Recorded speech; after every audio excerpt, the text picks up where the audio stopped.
نحمدہ ونصلی علی رسولہ الکریم اما بعد فاعوذ باللہ من الشیطان الرجیم بسم اللہ الرحمن الرحیم الذین آتیناہم الکتاب یتلونہ حق تلاوتہ اولئک یؤمنون بہ صدق اللہ العظیم ان اللہ وملائکتہ یصلون علی النبی یا ایہا الذین آمنوا صلوا علیہ وسلموا تسلیما اللہم صلی علی سیدنا و مولانا محمد وعلی آل سیدنا و مولانا محمد وبارک وسلم الصلاۃ والسلام علیک یا رسول اللہ وعلی آلک و اصحابک یا حبیب اللہ۔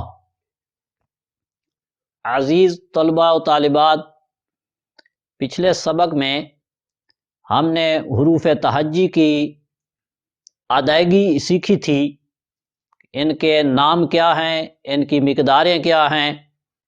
تو آج ان کو ایک دوسرے حوالے سے سیکھیں گے جو ہم نے تجوید کی تعریف میں پڑھا کہ حروف کو ان کے مخارج سے ادا کرنا یہ تجوید ہے۔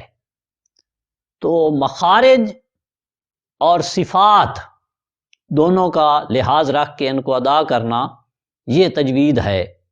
تو مخارج کیا ہیں اور صفات کیا ہیں؟ تو آج ہم حروف کو مخارج کے لحاظ سے ادا کرنا سیکھیں گے۔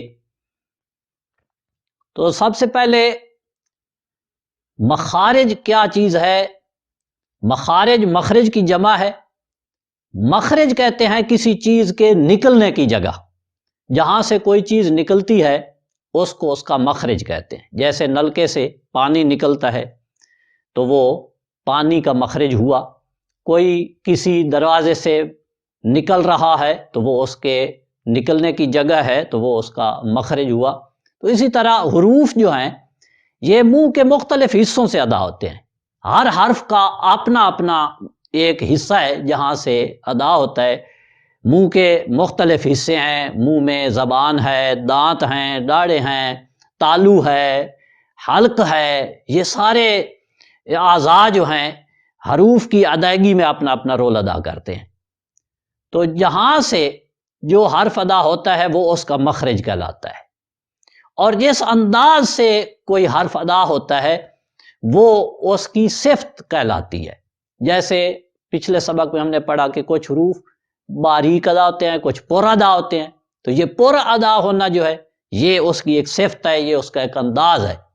جس طرح مثال کے طور پہ احمد اپنے گھر کے دروازے سے باہر آ رہا ہے تو دروازہ اس کا مخرج ہوا۔ اب وہ کس انداز سے آ رہا ہے؟ بھاگتا ہوا آ رہا ہے، وہ آہستہ آہستہ چل کے آ رہا ہے، ہنستا ہوا آ رہا ہے، روتا ہوا آ رہا ہے، یہ اس کے انداز ہیں، تو یہ اس کی صفات ہوئیں۔ تو اسی طرح حروف جو ہیں ان کے مخارج ہیں اور ان کی صفات ہیں۔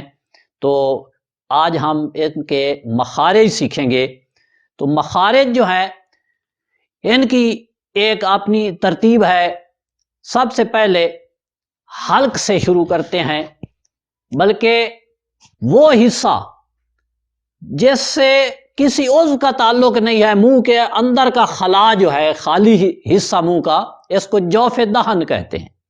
تو اس حصہ سے 3 حروف ادا ہوتے ہیں، الف، واو اور یا، اور ان کی بھی اپنی ایک حیثیت ہے۔ اس حیثیت سے یعنی یہ مدہ ہونے کی حیثیت میں ہوں گے تو منہ کے خلا سے، جوف دہن سے ادا ہوں گے۔ یعنی حروف مدہ کا جو مخرج ہے وہ جوف دہن ہے۔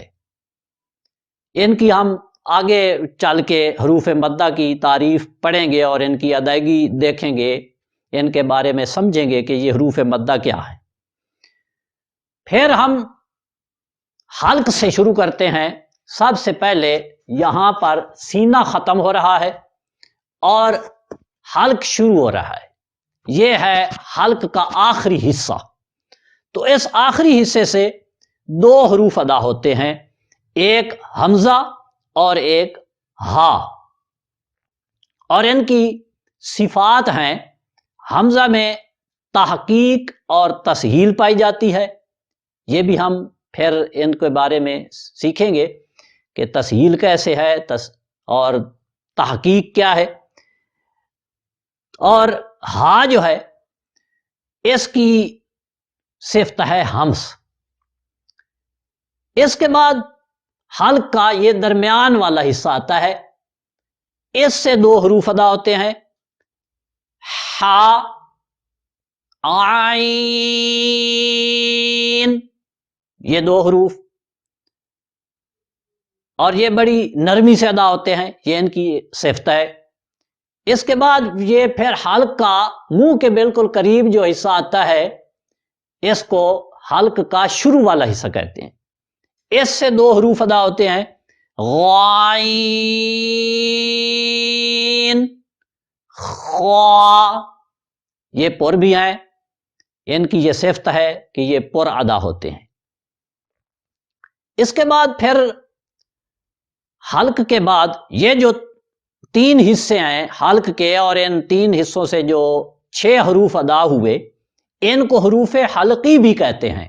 اس مناسبت سے، اپنے مخرج کی مناسبت سے، یہ ایک گروپ ہوا حروف کا جن کا نام رکھ دیا حروف حلقی۔ ان کا آگے چل کے قواعد میں فائدہ ہوگا، یہ ذہن میں رکھنے ہیں، یاد رکھنے ہیں کہ حروف حلقی کون کون سے ہیں۔ حمزہ، ہا، عین، حا، غائن، خا۔ اس کے بعد پھر تالو کا نرم حصہ آتا ہے، اس میں سے اس کے ساتھ جب زبان کی جڑ لگے گی، زبان کی جڑ اور تالو کا نرم حصہ، یہ مخرج ہے موٹے قاف کا، قاف،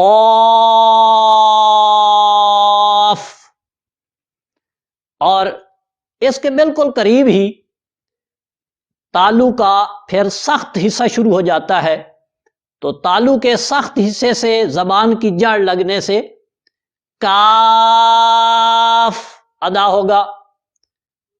قاف جو ہے یہ پر ہے، پر حرف ہے، اس میں سکون کی حالت میں قلقلہ بھی ہوتا ہے، یہ بھی اس کی ایک صفت ہے۔ اور کاف جو ہے اس کی صفت ہے شدت۔ اس کے بعد پھر زبان اور تالو کا درمیانی حصہ، اس سے 3 حروف ادا ہوتے ہیں، جیم، شین،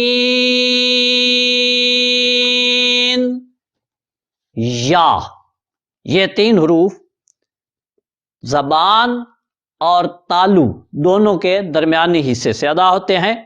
شین میں صفت تفشی ہے، جیم میں صفت شدت ہے، اور یا میں صفت رخاوت پائی جاتی ہے۔ اس کے بعد ہے زبان کا بغلی کنارہ، یہ سائیڈ جو ہوتی ہیں زبان کی، ادھر سے یا ادھر، دائیں سے یا بائیں سے، اور یہ لگے گی اوپر والی داڑھوں کی جڑوں کے ساتھ، تو یہاں سے ادا ہوگا واد، یہ سب سے مشکل مخرج ہے، واد،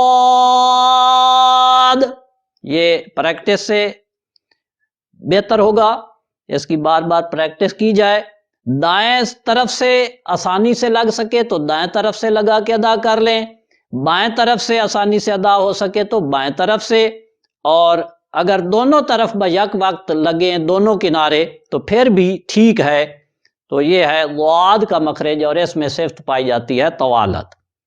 تو آج تک ہم نے 8 مخارج پڑھے، تو انہی کے مطابق ہمیں قرآن پاک